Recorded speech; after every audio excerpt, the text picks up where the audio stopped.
पहले तो एवरेज में प्रॉब्लम आ रही है, उसके बाद माइलेज कम हो जा रहा है, कम से कम 10 से 15 किलोमीटर का अंतर पड़ रहा है। माइलेज पूरी तरीके से गिर जा रहा है। स्टार्टिंग प्रॉब्लम बहुत दिक्कत हो रही है। हाँ गाड़ी स्टार्टिंग में प्लस माइलेज से नहीं दे रही है। और कार्बोरेटर ये सब की बहुत जल्दी डैमेज हो जा रही है।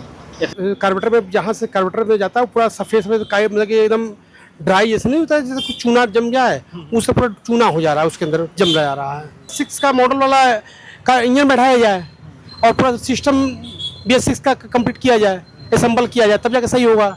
E20 अभी बिता नहीं, कम से कम E85 आ गया। अब E85 आ रहा है तो गाड़ियाँ उस लायक है ही नहीं। खुराकी हमारा जो है रोटी सब्जी खाने का है। अब उसमें जो काई हम देंगे खाने के लिए, रोटी के साथ पानी दे देंगे, रोटी दाल खाने का क्षमता, और हम उस रोटी के साथ पानी देंगे तो भाई तो शरीर को तो नुकसान करेगा ना। तो उसी तरह इंजन भी है। या नॉर्मल पेट्रोल की भी इसमें व्यवस्था देनी चाहिए। E85 भी दीजिए, E20 भी दीजिए, नॉर्मल भी दीजिए। नमस्कार। इन दिनों देश में E20, E85 और E100 पेट्रोल की चर्चा खूब हो रही है। आम भाषा में इसे समझने की कोशिश करें तो यहां E का मतलब एथेनॉल है और 20, 85 और 100 का मतलब एथेनॉल का प्रतिशत है। यानी पेट्रोल में 20% या 85% एथेनॉल है या पूरा 100% ही एथेनॉल है। 1 अप्रैल 2026 से केंद्र सरकार ने पेट्रोल में 20% एथेनॉल मिलाकर बेचना अनिवार्य कर दिया है। पहले इसे सरकार ने 2030 तक पूरा करने का लक्ष्य रखा था, लेकिन कुछ मामलों में सरकार कितने त्वरित ढंग से कार्य करती है इसे E20 पेट्रोल के मामले में देखा जा सकता है। इस पेट्रोल के ऊपर चर्चा इसलिए हो रही है क्योंकि सरकार इसके फायदे गिना रही है, जबकि आम जन में इस पेट्रोल से हो रही दिक्कतों की भी चर्चा हो रही है। इस वीडियो में हम मैकेनिक लोगों से समझने की कोशिश करेंगे कि उनके वहां E20 पेट्रोल के कारण ग्राहक किस तरह की परेशानी का सामना कर रहे हैं और क्या समस्या लेकर उनके पास अपनी गाड़ी रिपेयर कराने आ रहे हैं। यह देखने से पहले आइए E20 पेट्रोल को लेकर सरकार और विपक्ष जो तर्क दे रहे हैं उसे समझने की कोशिश करते हैं। सरकार कह रही है कि एथेनॉल ब्लेंडेड पेट्रोल से मुख्यतः 3 फायदे हैं। पहला यह कि क्रूड ऑयल को आयात करने में जो विदेशी मुद्रा लगती है उसमें बचत होगी। 23 जून 2026 की एक रिपोर्ट में सरकार का कहना है कि यह उल्लेखनीय है कि एथेनॉल मिश्रण कार्यक्रम ने कच्चे तेल के आयात में कमी लाकर देश को 1.4 लाख करोड़ रुपए की अधिक की विदेशी मुद्रा की बचत करने में मदद की है। सरकार के द्वारा दूसरा फायदा यह बताया जा रहा है कि इससे किसानों की आय में वृद्धि होगी। केंद्र सरकार के आंकड़ों के अनुसार जून 2026 तक देश भर में गन्ना और मक्का किसानों ने इससे 1.58 लाख करोड़ रुपए की आय अर्जित की है। सरकार का तीसरा प्रमुख तर्क यह है कि एथेनॉल के मिलाने से ग्रीन हाउस गैसों के उत्सर्जन में कमी आएगी और पर्यावरण को फायदा पहुंचेगा। वहीं सरकार के दावों के उलट शुरू से ही विपक्ष ने सरकार की मंशा पर सवाल उठाया है। विपक्ष का कहना है कि नितिन गडकरी अपने परिवार को फायदा पहुंचाने के लिए एथेनॉल ब्लेंडेड पेट्रोल की लॉबिंग कर रहे हैं। कांग्रेस नेता पवन खेड़ा ने आंकड़ा दिया है कि सियान एग्रो इंडस्ट्री जो निखिल गडकरी की एथेनॉल बनाने वाली कंपनी है, इस कंपनी का रेवेन्यू जून 2024 में जहां 18 करोड़ था, वहीं जून 2025 में 523 करोड़ हो गया। आंकड़े के मुताबिक कंपनी के शेयर में रॉकेट की गति से उछाल आया। पवन खेड़ा के मुताबिक एथेनॉल ब्लेंडेड पेट्रोल की लॉबिंग नितिन गडकरी अपने बेटों के लिए कर रहे हैं। जो फायदा किसानों को मिलना चाहिए था वह नितिन गडकरी के बेटों और भतीजों को मिल रहा है। पक्ष और विपक्ष के दावों के बीच आइए सीधे ग्राउंड से देखते हैं कि मैकेनिक क्या बता रहे हैं। भैया अपना नाम बता दीजिए। मेरा दीपू मिस्त्री। अच्छा, दीपू मिस्त्री। दीपू जी ये बताइए कि इधर भी जो E20 यानी एथेनॉल वाले फ्यूल का जो केस आ रहा है उसमें लोगों के गाड़ी में क्या क्या समस्या आ रही है, लोग क्या क्या समस्या बता रहे हैं। समस्या तो पहले स्टार्टिंग प्रॉब्लम बहुत दिक्कत हो रही है। गाड़ी गाड़ी स्टार्टिंग में प्लस माइलेज से नहीं दे रही है।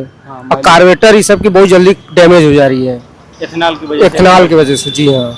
और दुरुस्त दुरुस्त जो गाड़ी खड़ी कर दे रहे हैं 1-2 महीने में उसमें खत्म हो जा रही है कार्बोरेटर, गला दे रहा है अंदर पार्ट्स को, मतलब हर जगह से दिक्कत कर रही है। अच्छा, ये नई पुरानी किस तरह की गाड़ियों में समस्या आ रही है? ये तो पुरानी गाड़ी तो चल ही नहीं सकता है, जान लीजिए ये सब पेट्रोल से। और अब BS4 भी जो कि वो भी गड़बड़े हो रही है, उसमें भी दिक्कत हो रहा है। लोग इथेनॉल डाल रहे हैं, उसके बाद गाड़ी सही नहीं चली, सुबह स्टार्ट नहीं हो रही, मैकेनिक के पास जा रहे हैं, पेट्रोल खराबी बता रहा है। ये सब दिक्कत है। इंजन डैमेज को भी लगातार आ रहा है कि नहीं, इंजन जो है कि क्या कहते हैं वो डैमेज कर रहा है। नहीं, पेट्रोल से तो इंजन से कोई मतलब नहीं है। जी हाँ, केवल कार्बोरेटर ही खराब पड़ा। हाँ, हेड वेट होता है, जो इंजन के ऊपर हेड होती है उसमें दिक्कत करता है, वाल और टेढ़ा कर देता है, उससे माइलेज सही नहीं देती, गाड़ी नहीं सही चलता है, स्टार्टिंग ट्रिब्यूल सब कुछ दिक्कतें होती है इसी की वजह से। अच्छा, क्या विकल्प हो सकता है अगर ग्राहक क्या बताते हैं आप उसको, सोल्यूशन ग्राहक को क्या बताते हैं? भाई पेट्रोल की वजह से खराबी हो रहा है, तुम क्या बताएं? पेट्रोल की वजह से ही बता सकते हैं भाई, पेट्रोल गड़बड़ है, इथेनॉल है, गाड़ी सही ढंग से चल नहीं रही है। तो हम कई ठो तो कार्बोरेटर बदल चुके हैं, फिर कुछ दिन तक गाड़ी सही चलेगी, फिर वो डैमेज हो जा रही है। तो अंततः मतलब ग्राहक के पास उपाय यही ठहरता है कि गाड़ी बदलनी पड़ेगी। हाँ, तो यही लोग ग्राहक कहते हैं कि अब हमको गाड़ी बदलनी पड़ेगी, लगा न्यू मॉडल आ रही है, अब वो लेना होगा। अब BS4 भी नहीं ढंग से चल पा रही है। अब लोग कह रहे हैं कि जो नई गाड़ी आ रही है वो इथेनॉल वाली ही गाड़ी लोग बना रहे हैं, वो इसी चल रही है, तो नई गाड़ी लेनी पड़ेगी। तो पुरानी गाड़ी तो इसे ही लोग नहीं चला रहे हैं, बेच दे रहे हैं। ऐसे पेट्रोल ही गड़बड़ा रहा है आप के समय में।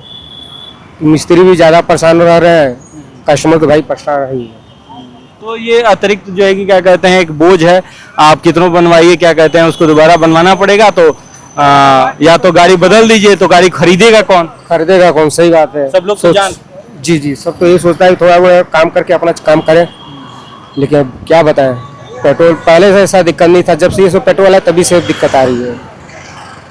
ठीक है भाई, बहुत धन्यवाद। ओके। ये गाड़ी में बहुत सारी दिक्कत आ रही है, जैसे कि टंकी में जंग लग जाना, इंजन का प्रॉब्लम आ जाना, यही सारी चीज़ें हैं। बाकी गाड़ियों के बहुत सारा मोटा मोटा खर्चा जा रहा है, ग्राहक परेशान है, नई नई गाड़ियाँ लेके भी परेशान है, कह रहे हैं कि भैया क्या करें इसका। माइलेज पूरी तरीके से गिर जा रहा है, नई नई गाड़ियों में गिर जा रहा है। बाकी पुरानी गाड़ियाँ तो थोड़ा सह ले रही है, लेकिन नई गाड़ियाँ पूरी तरीके से गिर जा रही है। बंद होने की समस्या बार बार बंद बहुत ज़्यादा माइलेज का बहुत ज़्यादा इशू आ रहा है, गाड़ी बंद हो जा रही है।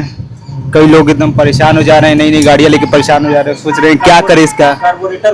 नहीं, कार्बोरेटर नहीं, फ्यूल इंजेक्टर, थ्रॉटल बॉडी पूरा खराब हो जा रहा है उसका।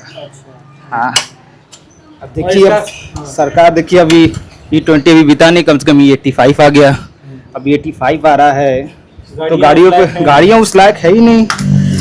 गाड़ियाँ जब उस लायक है ही नहीं है तो क्या बना के क्या करेंगे लोग? गाड़ी अगर बेची देंगे अब चलेंगे किससे फिर? तब सरकार को कुछ न कुछ इस पे करना चाहिए, या नॉर्मल पेट्रोल की भी इसमें व्यवस्था देनी चाहिए। E85 भी दीजिए, E20 भी दीजिए, नॉर्मल भी दीजिए, दोनों का ही ऑप्शन दीजिए। जैसे बड़े बड़े जगह पे जाएंगे तो आपको ऐसा नहीं कि वहाँ E20 का ऑप्शन नहीं है, E20 भी है, E10 भी है, E85 भी है, सबका ऑप्शन है, लेकिन वहाँ की गाड़ियाँ कैपेबल है उसके लिए ना। बस यही सारी चीज़ें हैं, लेकिन यहाँ बस खाली जल्दीबाजी हो रही है और कुछ नहीं। ये साल आया नहीं कि बस E85 E20, अभी नॉर्मल के बारे में किसी को पता नहीं है, E85 E20 आ जा रहा है, इसमें क्या करेंगे लोग परेशान है, बस चल रहा है, दिन चल रहा है सब लोगों का। पहले तो एवरेज में प्रॉब्लम आ रही है, उसके बाद माइलेज कम हो जा रहा है, कम से कम 10 से 15 किलोमीटर का अंतर पड़ रहा है। उसके बाद जो है अगर 5 दिन 10 दिन रख दे रहे गाड़ी, जैसे काई जम जाता है उसके अंदर, पूरा काई जम जा रहा है इंजन में, कहीं कार्बोरेटर में। और कार्बोरेटर में जहाँ से कार्बोरेटर में जाता है पूरा सफेद सफेद काई, मतलब कि एकदम ड्राई ऐसे नहीं होता है, जैसे कुछ चूना जम जाए, उससे पूरा चूना हो जा रहा है, उसके अंदर जम जा रहा है। उसकी वजह से जो है स्टार्टिंग में प्रॉब्लम कर रहा है, रास्ते चलते चलते गाड़ी ब्लॉक करके बंद हो जा रही है, गाड़ी बंद होने की समस्या चालू हो जा रही है। और किस तरह की समस्या? और कुछ नहीं, मेन तो यही दिक्कत है ना, जब गाड़ी जब शुद्ध चलेगी नहीं तो आदमी परेशान नहीं, हम लोगों को रोज परेशानी पड़ रहा है। अच्छा, ये एक चीज और ये बताइए कि जिनके पास गाड़ियां हैं, जिनकी गाड़ियों में समस्या आ रही है, उनके पास विकल्प क्या है? गाड़ी बेच देना ही विकल्प है कि क्या? और कोई विकल्प ही नहीं बच रहा है, और कोई ऑप्शन ही नहीं है, या तो बेचे या तो फिर उसको रख के धुबत्ती दिखावे। ठीक नहीं किया जा सकता उसको? कैसे करेंगे बताइए? या तो एथेनॉल फिर BS6 का मॉडल वाला का इंजन बैठाया जाए और पूरा सिस्टम BS6 का कंप्लीट किया जाए, असेंबल किया जाए, तब जाकर सही होगा। अब इससे ग्राहक से डिस्टर्ब भी है और हम लोग भी डिस्टर्ब रह रहे हैं कि भाई ग्राहक जब आ रहे हैं तो भाई एक ही काम को 4 बार हमको देखना पड़ रहा है।